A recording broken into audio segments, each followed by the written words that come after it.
Hey everybody, welcome to this week's Roundup. No special announcements, so let's jump right in. First up, pre-orders are now open for a brand new FPGA-based Game Boy Color called the Chromatic from Mod Retro. This project was done by Palmer Luckey, who did it, and I'm quoting the video here, as a way to make an heirloom-grade perfect recreation of the Game Boy Color. And they don't see this as a way to make money, they see this as a way to make the world's best tribute to the Game Boy. So all of that sounds awesome. The price tag of $200 makes me really hope he's right, but there's a few things about it that certainly stood out. First, supposedly the screen was built from scratch with the exact same resolution as the original. So no filters, no trying to make things look right, no shimmer removal. It's just the exact same pixel count, so everything should just be a one-to-one recreation. And that in itself is absolutely worth giving this your time if you're a fan of the Game Boy and Game Boy Color, because as far as I know, I don't know anybody else that's done that before, so that's pretty awesome. And while I absolutely have looked into having screens like that manufactured, the price for low quantities, and when I say low, I mean less than 50,000, were insane. I mean, they'd be more than $200 each just for that. So very cool that this is being done, but also, according to the video and the interviews, Palmer Luckey said that everything about this was supposed to be over-engineered, kind of like the original Game Boy. In many ways, that was over-engineered, which is why so many of them lasted the test of time. So things like the buttons aren't just generic buttons and D-pads that you find on AliExpress. Those were built from scratch. The circuit board was supposedly engineered with longevity in mind.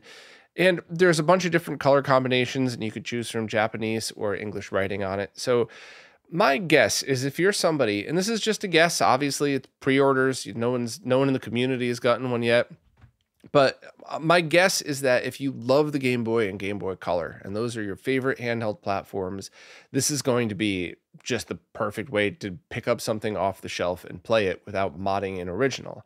However, if you like multiple different types of consoles and games and stuff like that, I think the Analogue Pocket is still the best choice, and it's so far it has been the best handheld that I've seen.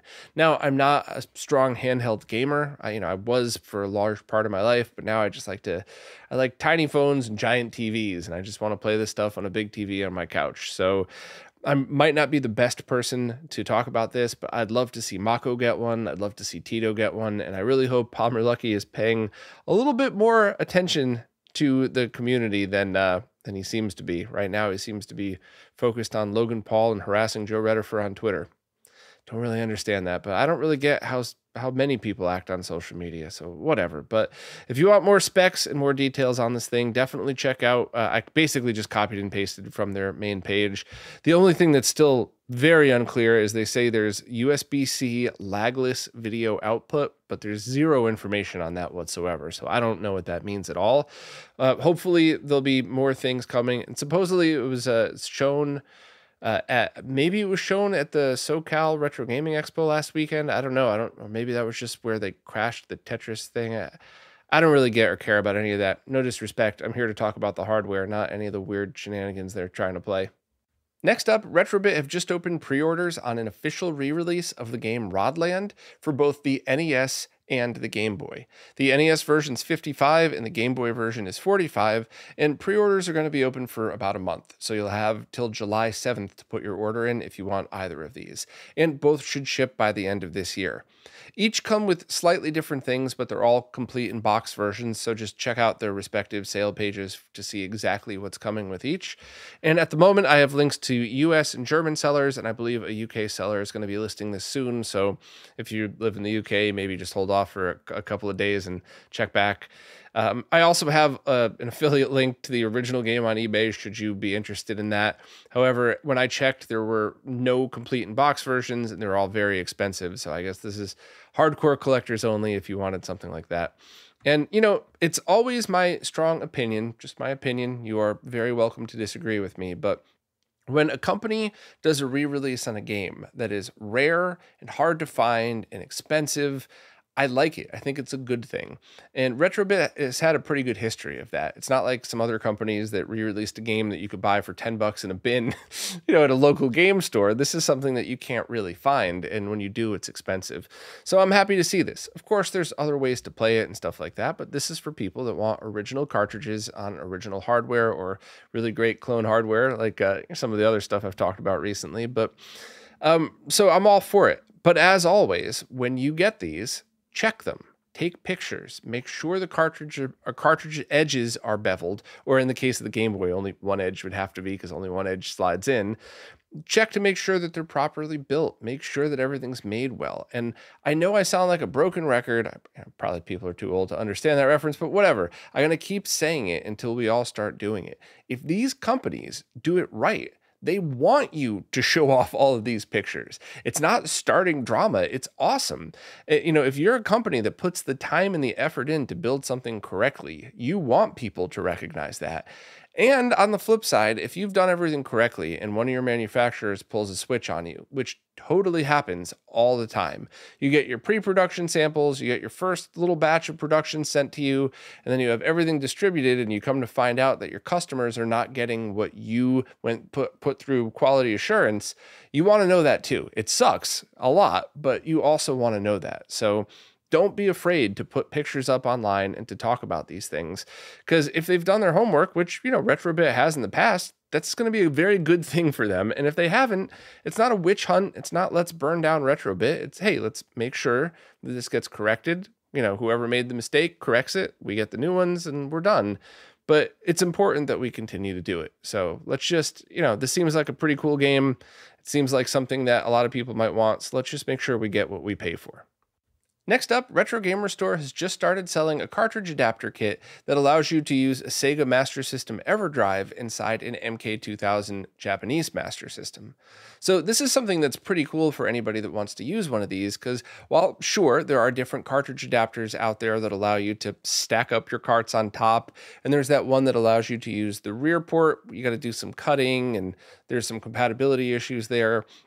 But those, I guess, would be good for individual games, because then you could always have access to them. But what about people that prefer to use ROM carts or just, their own original Japanese Master System cartridges? So having those things stacked or hanging out the back was never the best solution. So with this, you're actually able to buy a Master EverDrive. I have the X7 version that I've been using here, and you just take the PCB out, you put it in this, and then you put it in a 3D printed case that Martin has posted the 3D print file, and that's basically it. Now you have something that looks just like a Japanese Master System cartridge, but you have the official EverDrive inside it. And it's kind of funny because I did a whole live stream demoing this thing. And if you looked at pictures, you wouldn't really see that this could be done, because it seems like the Master System cartridges are wider and the plastic is, but the PCBs are actually narrower. It's one of those weird things, like the first time you opened up an NES cartridge and found out it's only like the bottom quarter of it actually has anything in it and the rest of it's just all plastic. So that definitely surprised me the first time I popped one of those open. But this is kind of just a seamless way to put all of that stuff in one case. Now, I would love to see this sold as a kit on, Stone Age Gamer with a injection molded case, but I just don't know if there's enough MK2000 fans out there that also want to use their EverDrive in this way. I mean, it's like me, Stika, and 4 other people. So I think for now, this is a really great way to go about doing it. If you want more info, if you want, demos of how it works, I did a full live stream just kind of showing absolutely everything. The only thing it's missing, if you even want to call it that, is it would be really nice if somebody sold a label for it that made it really feel like a Japanese Master System game, but maybe with some EverDrive logos or something. Or I think that would be pretty cool. But overall, I was very excited because now I could use my MK2000, but it'll just feel like I'm using a console, not a science project. And I also don't need to have shelf space that's 3 feet high to accommodate all of these different cartridge adapters. So that's pretty cool.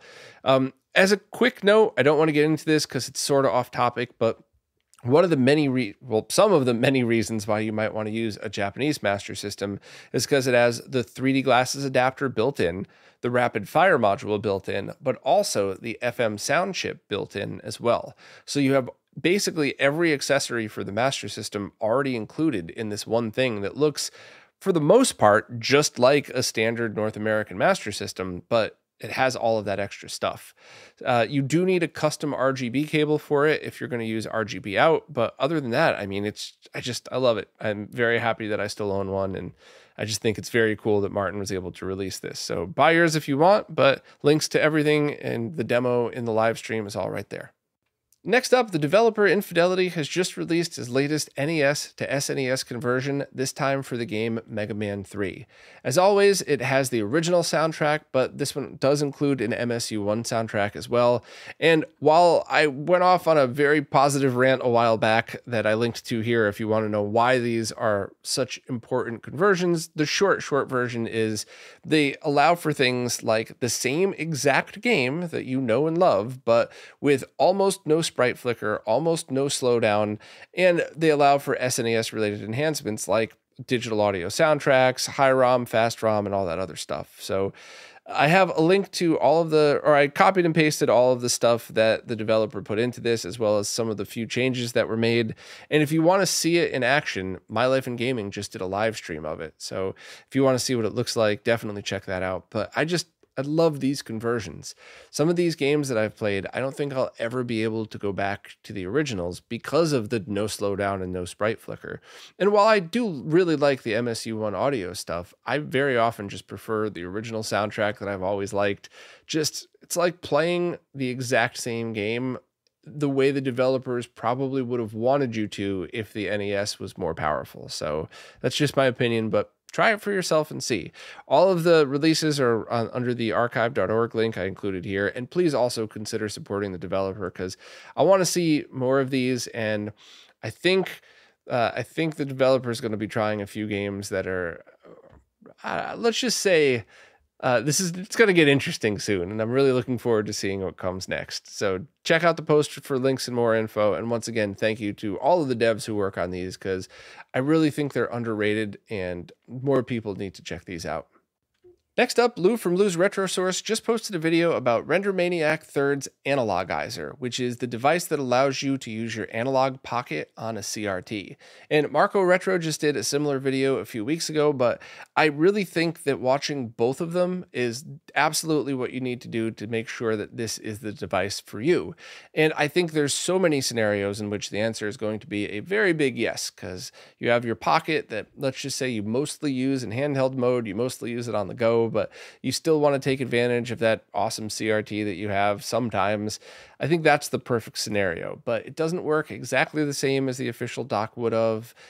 So there's some differences. And I think both of these videos were great, but I think watching them both and not just one of them is truly what you need to get a great sense of how these things work and what it's like. So, I don't really think that stuff like this is competition. I know I'm getting a little off topic here. I used to. When I first started doing YouTube videos, I would get upset when somebody else would do one at the same time as me, because I'd set it myself, not at them, because I'd be like, oh man, they beat me. But it's not like that. Sometimes having two different perspectives on the same thing is the best thing you could ask for. So definitely watch both. Lou's got a ton more info in here as well, and also links to absolutely everything that you might need if you wanted to put this stuff together. So check out both of those. And actually, he even linked to Marco's video as well. So awesome, Lou. But check both of these videos out. Check both of the posts out. And if you have an Analogue Pocket and a CRT, you owe it to yourself to at least just watch these videos, because it might be perfect or it might not. No slander to the Analogizer here. Just different tools for different situations. I think it's awesome, and I'm very happy that someone in the community has stepped up to do it. Analogue hasn't. Joe from GameSack just released another awesome audio-focused video about the Famicom and its cartridge-based games that had expansion audio chips that gave you more sounds. And the video was great. It went through how they sounded between maybe the Japanese version and the NES version that didn't have the extra sound chips, or at the very least, you could hear which sounds the expansion chips were making versus the Famicom. If you're a fan of audio in video games at all and you like retro games, this is another must watch. I loved the Master System FM Sounds one. This is just another great video that highlights all of this stuff. And I don't know. I love stuff like this, and I've always wanted to do stuff like it. I know how time consuming it is, and I know how hard it is to get really good audio captures of all of this. And there's nobody better than Joe to be able to put this out there for us. So glad that he did it so I don't have to, but great video. A couple of things to add. These are the cartridge-based games, not the Famicom disk system-based games, which I believe allowed for at least one extra audio channel. So don't go in there and say, oh, you forgot. He didn't forget. That's hopefully going to be a different video. I'd like to see comparisons of the games that were released elsewhere outside of the Famicom disk system to hear how those differed. The big ones, of course, the Metroid title screen and some of the effects in Metroid, and the Zelda music was very different as well. And I think that would be another great follow-up video. So Joe, if you're ever running out of ideas, you could do that one too. But I really liked it. The only thing that I'm also interested in is some of the experts in the Famicom audio scene.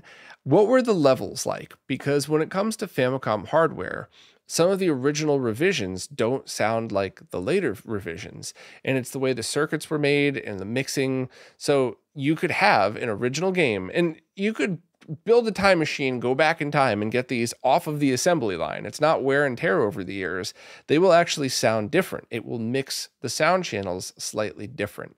So I thought Joe did a good job on this, but I'd love to hear how some of the more picky experts think, because there are absolute differences. And if you happen to grow up with one kind, you might even notice. But overall, I liked the video. Hopefully you all did too. Definitely give it a listen. And I would love to hear the pedantic deep dives of how the differences in the mixing went. Because when it's done in a nerdy way, like, hey, let's analyze this, I love it. When it's finger wagging, like you're using the wrong version, kind of don't really take that seriously, but I love the deep dives. I think that's really just interesting, and it's a great look at how these circuits were made and how analog audio is just a wildly different beast. So give it a listen if you're interested, and consider supporting Joe if you want to see more videos like this one. Now it's time for this week's Mr. Updates, care of Lou from Lou's Retro Source. As usual, I'm just going to skim through these and add my thoughts where I feel like it, but if you want a lot more details and visual examples, please check out Lou's video. First up, Todd from RetroFrog just showed off some 3D printed designs for a new Mr. case, and this one kind of resembles the NEC Core graphics. I thought it looked very cool, so I recommend checking out the pictures linked here or in Lou's video and seeing if it's something you'd be interested in. Todd generally releases these designs for free to his Patreon subscribers first and then for free to the public afterwards. So if you're really into it, maybe consider signing up. And if not, Todd does good work, so maybe consider signing up anyway. Next, if you own a Namco Negcon, there's now support for Rumble with it in the PlayStation Core, which is pretty cool because the Negcon was a unique controller that was meant for driving games. I think you could use it for Tempest as well, and it's cool to have Rumble support officially added for that. Next, the Amiga Vision project has been updated with a new version of Castlevania, Turrican 3, Sensible Worlds of Soccer, and a few more. And Amiga Vision is a project that makes it easier to load and run Amiga games. It works on the Mister, the Analogue Pocket, and on real hardware as well. So Amiga fans, no excuse not to check that out. Next, Takayuden showed a fully built D10 Nano clone that passed QA testing. So this is very impressive. I said it maybe last week, I think, and I'll continue to say that this is not easy work at all. This is not something that most people get right on the first or second try. So if everything's working and passing, that is really, really impressive. Supposedly, if everything continues to work out and production goes as planned, end of June, first week July launch is possible. And I would absolutely love to buy one early. I don't need anything for free. I would love to buy one early though, so I could put it through some testing as well and just see. And especially I would like to test it with the different analog IO board add-ons and stuff like that to see how that works, to see how the voltage differs. But we'll see when they go up for sale. That'd be pretty cool. Next, Retro Castle has added 4 new colors to their Mr. FPGA kits. And their different features are depending on your needs. I did that whole deep dive video on there. And while the Mr. World is constantly changing, that's still my absolute favorite go-to for HDMI only output, because you could always use direct video to get analog after, but the cases are small, compact. It has the power button right on there, which I don't know why more people haven't done that for so long. And it has dual RAM support as well. So if you're looking for HDMI only, that's definitely my go-to. Analog, they're also excellent, but there's some other choices coming up, which we'll get to, but definitely check those out. Next, the next game challenge on the Mr. Discord is Pokemon Pinball Ruby and Sapphire for the Game Boy Advance. It's a dual scoreboard challenge for both tables in the game, and the challenge goes until June 20th. And lastly, it looks like Kuro was able to test the Mr. Add-ons IO Analog Pro board. That's the one that's Sorg designed that allows for 24-bit video output. And Kuro said that it could handle proper video levels for RGB and component video, which is pretty excellent. I'm not sure if Kuro tested a pre-production sample, but I'm having one sent to me that's just a standard right off the production line one that I purchased. So hopefully I'll be able to test that live soon. And maybe if Kuro has time, he'd be able to jump in and make sure that I'm testing right. I'm also going to calibrate my scope and all that stuff, because I want to make sure to always be very fair with these things. I know sometimes, it's funny, whenever I do a good review of something, not many people question me, but whenever I do a bad review, I have a lot of people, well, did you do this? Did you do that? And it's fair, but that also means the review is going to be a hell of a lot longer. So I'll try to do that as soon as it comes in. But I'm looking forward to it because I really wanted to test Sorg's 24-bit board. I think there's some cool features that some people might need, and hopefully I'll be able to show you all soon. So as always, subscribe to Lou on YouTube because that's completely free, and why wouldn't you? And if possible, consider subscribing on Patreon as well, because I don't know about you, but I could never keep up with all of this Mr. stuff without him. So thank you so much, Lou, for everything you do, and hopefully people could jump on your Patreon as well. I know I did, so thank you. Well, that's it for this week. Hopefully my enthusiasm and the positivity I have for this stuff came out properly, but I caught a stomach bug yesterday and pulled a muscle in my back this morning. Getting old really sucks, but yeah, I got the luck for this. I've been losing weight, I've been trying to get in better shape and eat a lot better, and I'm still just always getting the short end of the stick when it comes to this stuff. So if I came across as grumpy in any way, then my bad. I didn't mean it to. I always am excited about all this stuff. But anyway, as always, thank you all for watching, listening, playing nicely in the comments, and especially thank you for supporting in absolutely any way, because none of this would be possible without you. So thank you all so much, and hopefully next week I won't be hobbling over the mic to do this. This week's Roundup is brought to you by Neo Paradigm Entertainment, connecting Southeast Asian influencers with opportunities in the West.